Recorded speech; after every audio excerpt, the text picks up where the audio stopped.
Quarter of a Jew, but she was educated in a monastery. She was discovered in a party when she was only 17 years old.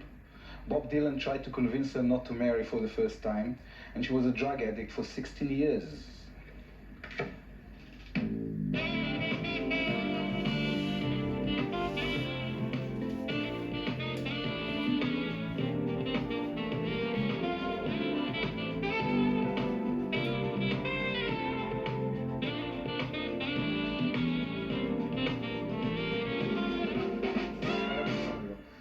Good evening, Marianne Faithfull. So it wasn't 16 years, it was a mistake, no? No. I know it looks like that I was sort of a drug addict for 16 years, but if I was, I wouldn't be able to do what I do. To communicate and to sing and... Wouldn't be able to do anything. Even though you have a period of time that you I definitely vanished for. had a period of time where I lost it completely. Yes, that's true. But let's go back to the beginning. You know, Oscar Wilde wrote once that all charming people are spoiled, and this is why they're charming. Is this the right definition of what you were in your wild youth? When I was young, I was very spoiled, yes. I was very pretty. I had been very... Still are. Well, thank you very much. But obviously, when I was little, I was a beautiful little child. My mother adored me. Everybody did. I think it's something to do with being very pretty. And then when I grew up, I could just do anything with people. And I was very spoiled. And then I just left it all behind, and I don't know why, really. Do you miss it? Because there's something really comfortable about being able, when everybody's so willing. Well, I mean, I think I needed to do that. I didn't want to just feel the soft side of life. I wanted to know. Well, you were making it hard on yourself as time was on. I didn't really have to do that, but I think I wanted to. Are there moments or episodes you really miss about that time when you were 17, 18? I miss, the magic ingredient is always youth. You know, that's lovely. So you miss yourself mostly, not the atmosphere around you, but what you were inside this. Well, I started so young. It would have been nice. I remember my life from when I was like 14 or 15 to when I started working. And it was so lovely. It was absolutely nothing, really, just going to parties and going to school and learning those things that you learn from sort of 17 to 20, which can't really be taught. Nobody can tell you how to do that. It's something to do with social interaction and all that stuff.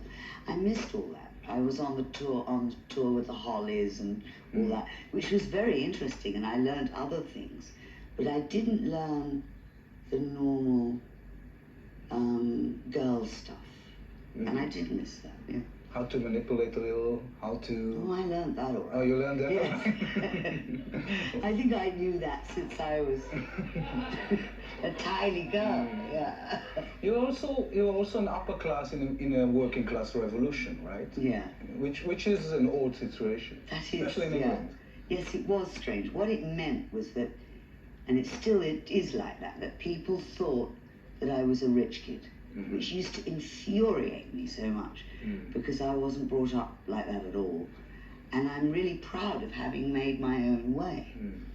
And in fact, if I didn't make my own money, that's one of the whole problems with me. If the money isn't really mine and I've really earned it, then it's meaningless. Because then it's what everybody else thought about you and being an upper class. Yeah. Was it the 60s or you? I mean, in terms of being wild, of being the flower of the party, of many parties. I was really wild. You were really wild. Yeah. No By nature, you think? I don't know. I think so. I had very, very liberal, free-minded parents who could sort of handle almost anything. My father, particularly, was quite eccentric. He was running a commune, right? In Cambridgeshire or something? No, in Oxfordshire. In Oxfordshire. Yeah, very close. Right, yes. Some educated share. And he was really, he was wonderful, my father, but very eccentric and very free. I was allowed to do And he made sure I got home and got to bed. And he would get sort of come to my parties sometimes to check. So was it a 60s hippie-like commune or no? No, it was sort of like a 1940s Iris Murdoch kind of commune. It was very intellectual. And also very probably healthy. It used to be very healthy. Yeah, there was a lot of vegetarianism, a lot of Quakerism, that sort of thing.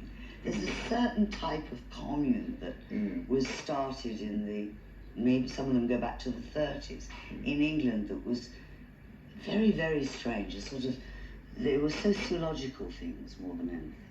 Talking sociological things, I want to show, this is very hard on the accent for foreigners, sociological things. I want to show 35 seconds of the Stills Go By clip, just to get hints of the atmosphere of the area, Martin Luther King, JFK, Muhammad Ali, etc., etc. Can we show that?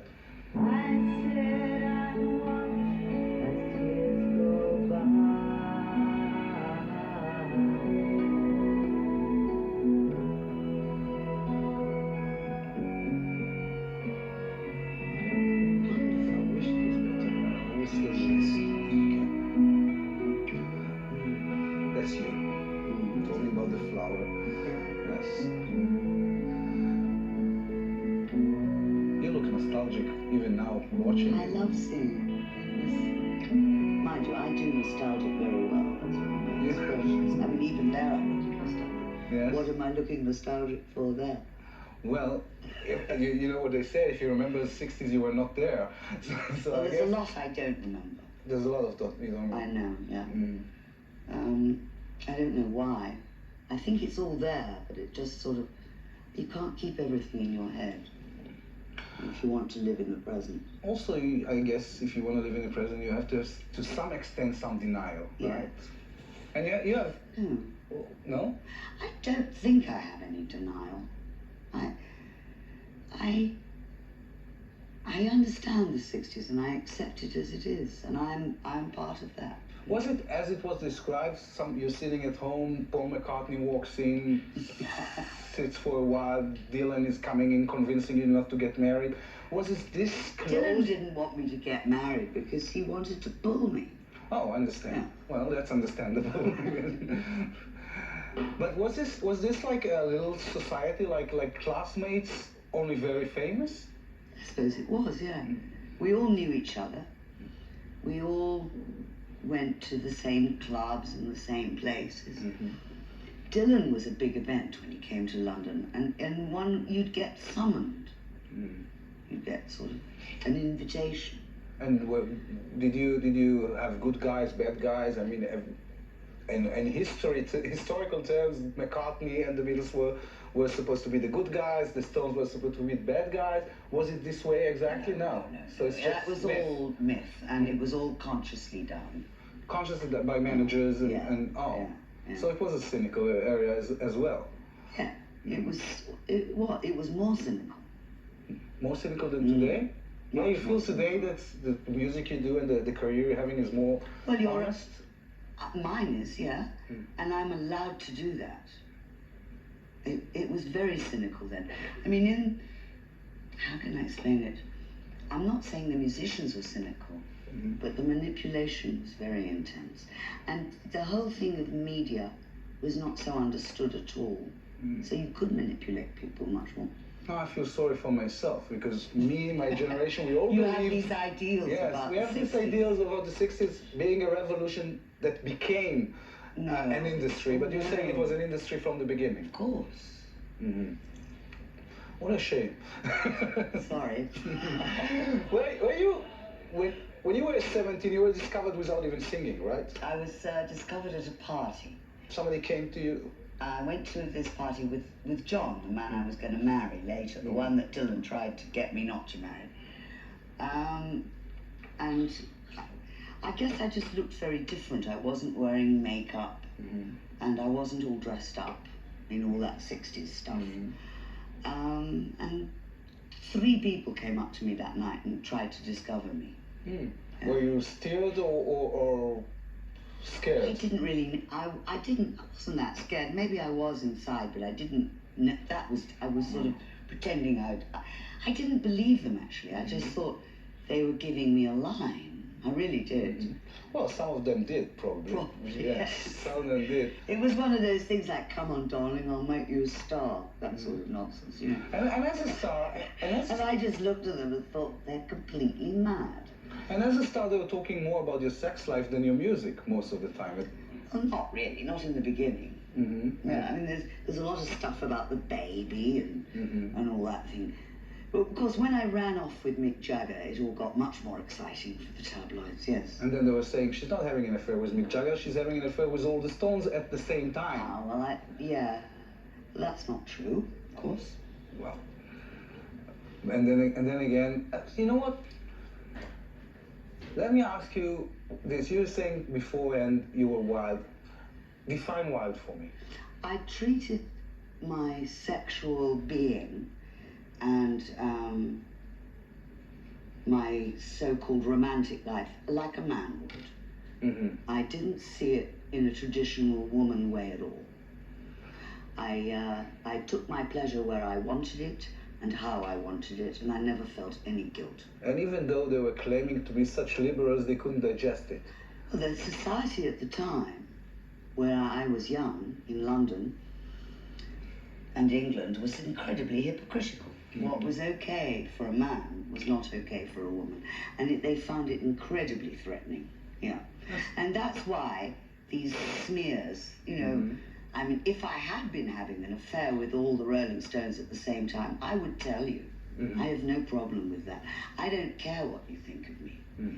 But all people care what other people think of them. What? All people care what other people think of them. Well, you wouldn't if you were me, because I've been through so much shite around that, that in the end I decided it doesn't matter what people think of me. What matters is what do I think of them.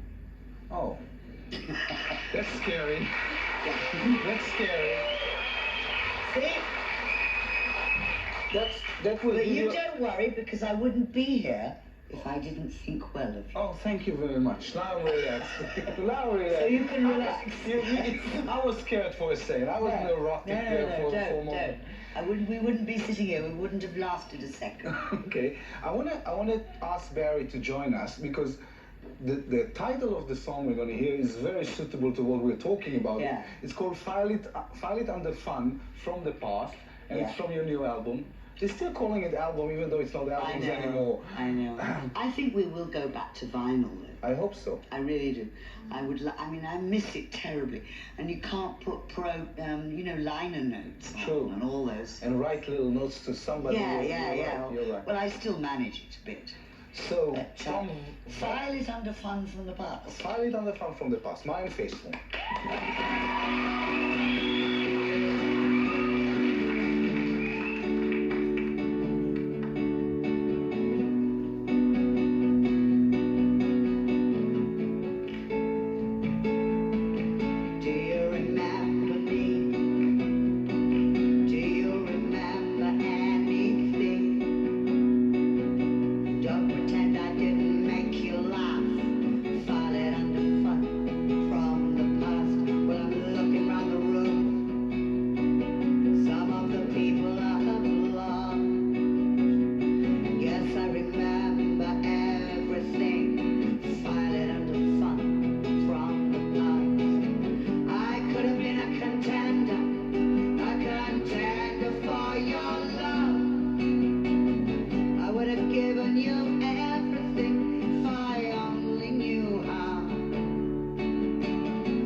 File it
your love.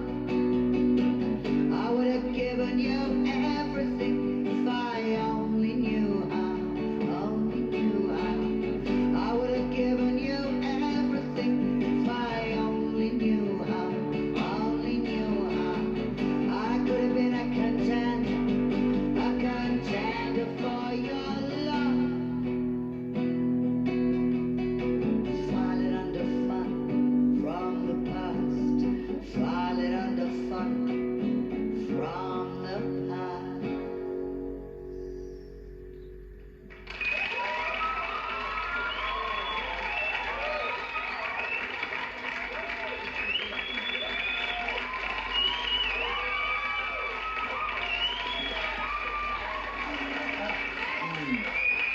I want to credit Barry once more for Yeah. also writing the music of this Indeed. beautiful song.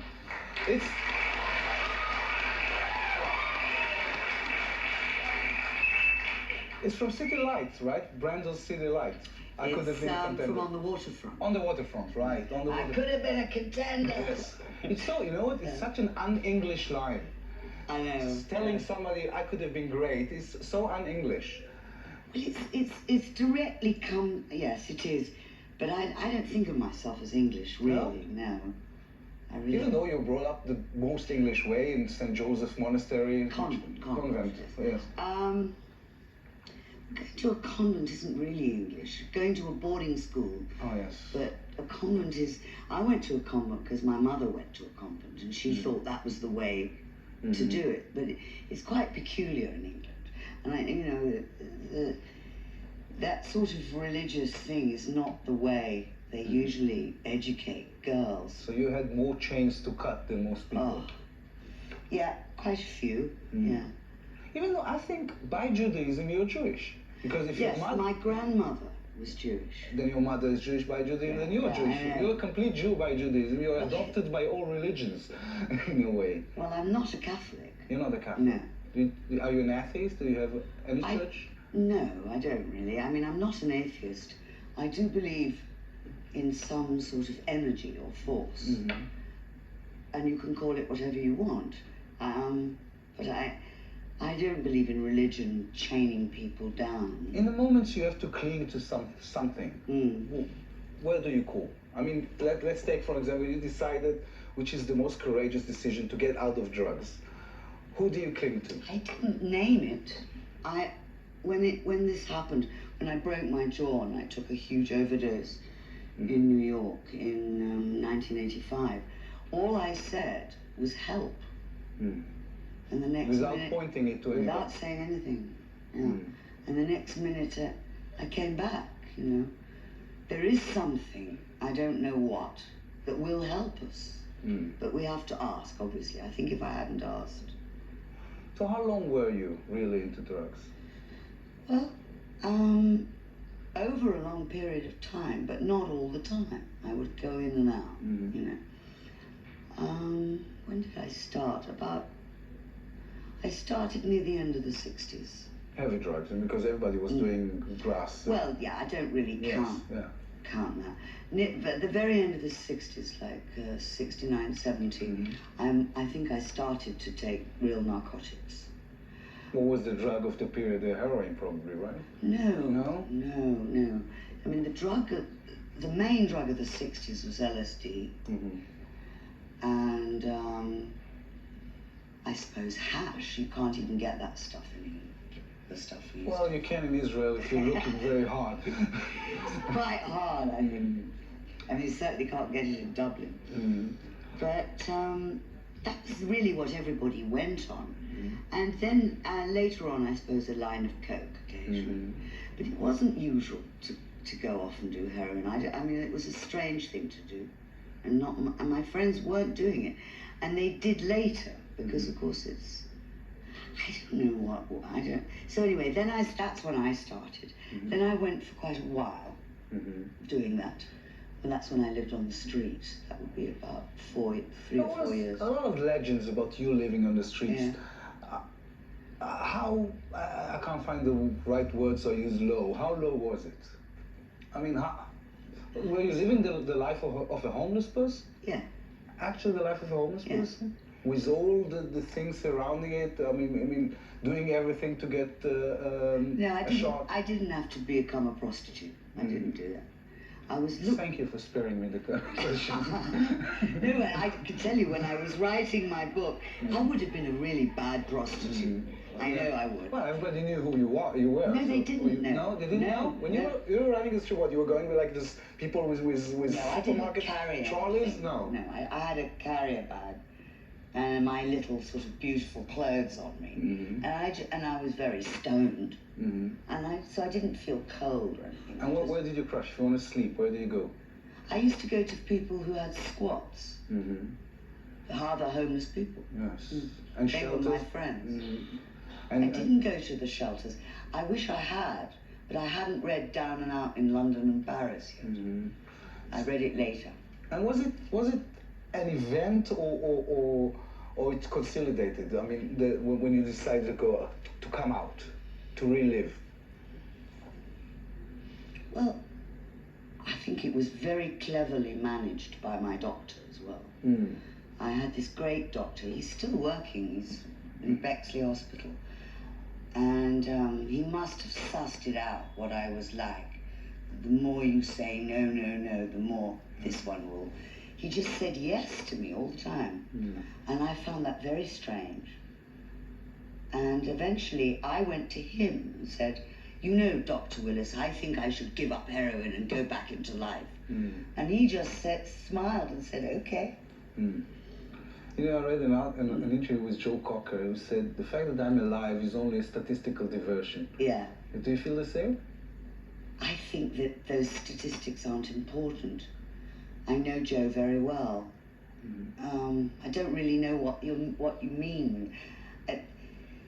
He said, well, everybody was doing as much drugs as I was making for such a long period, was supposed to be dead. If I'm not, then it's a statistical diversion. Yeah, which I think means what I think, which is that statistics don't count. That's true. I mean, one of the things that has coloured my memory of the 60s, I can't help it, and that's why I can never be so enthusiastic as everybody, is that I lost so many friends, you see. And I'm glad we didn't lose Joe Cocker, that's a relief. But, do you feel that you have an oblivion waiting for you, that you have to always fight? No. No? You think you're completely cured? If there is such a thing. I don't know about cured, but, no, I don't need to go back, I've done that. No. And, you know, they say if you were an addict once, you always have to be very careful, because it's always there. Obviously, I wouldn't want to hang around with other heroin addicts. I wouldn't do that. And I'm sure I am very careful, but I think I've learned now how to express what I really want and to do what I really want without taking any notice of other people.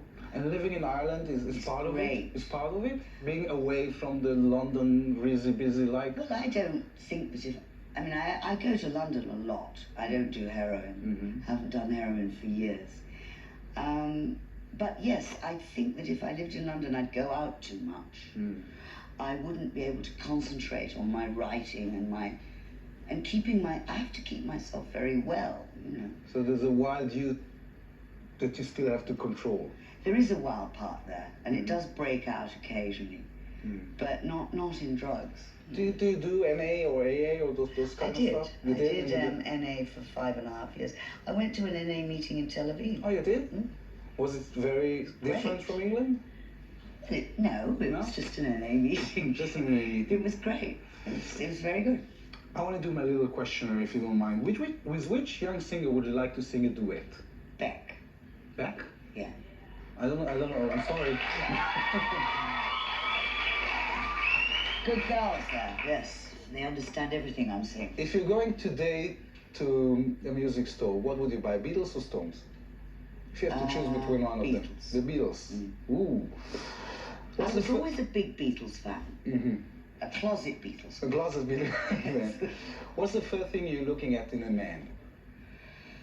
Eyes. Eyes. What's your most dominant character? Selfishness. Selfishness. No one admitted. So many people I had here that has that main character. It's not very attractive. How do you spoil yourself? Oh, well, food, obviously. Not that obvious. One of my great passions. I choose the places I come to work on food. I like hummus. I will go to Tel Aviv to perform. I see. I like Paris, Israel, New York. You know, I choose everything on food. I don't like going to places with bad food. What else do I do? Hot baths with good smells. I love Very that. physical. Yeah. What makes you laugh? Practically everything. Barry makes me laugh. Yeah, he's sitting there, looking funny. Who's the person who influenced you most? Billie Holiday. Did you know her? No. Just by looking at her. There's an icon. Every icon has an icon. My icon is Billie Holiday. Where would you go to a year of vacation? A year of vacation, where would you go to? I'd love to come back here on vacation. You want to be here for a year? Not a year. I'd come back, go to the Dead Sea for a week. Where else would I go? India, a bit. What's your most wasted talent? God. I don't know. I've only got one talent. Well, but you get plenty of this. So